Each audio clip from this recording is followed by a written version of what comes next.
Top quality और consistent performance के लिए सिर्फ सिल्वर पंप नाम याद रखना।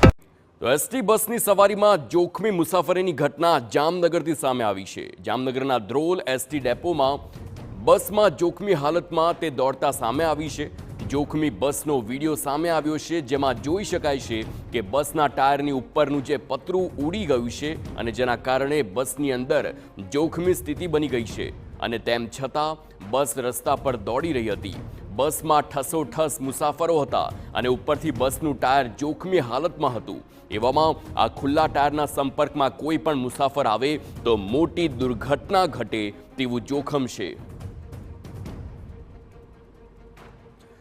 મુસાફરોની સુરક્ષા સાથે ચેડા બાદ ધ્રોલના એસટી ડેપોના મેનેજર સામે એસટી વિભાગે કાર્યવાહી કરી છે। ક્ષતિગ્રસ્ત બસને સમારકામ કરાવ્યા વગર જ રૂટ પર દોડાવવાની પરવાનગી આપવા બદલ ધ્રોલ ડેપોના મેનેજર રફીક તાત્કાલિક અસરથી સસ્પેન્ડ કરવામાં આવ્યો છે। દ્વારકા રાજકોટ રૂટ પર બસ દોડતી હતી ને ત્યારે અચાનક જ ટાયર પરનું જે પતરું હતું તે નીકળી જતા ફરજ પરના ડ્રાઈવરે પરિસ્થિતિની ગંભીરતાને સમજી બસને ધ્રોલ ડેપોના વર્કશોપ ખાતે લાવી તાત્કાલિક સમારકામ માટે રજૂઆત કરી હતી, પરંતુ આ સમયે ડેપો મેનેજરે ગંભીરતા દાખવી નહીં અને ત્યારબાદ હવે કાર્યવાહી તેના વિરુદ્ધ કરવામાં આવી છે।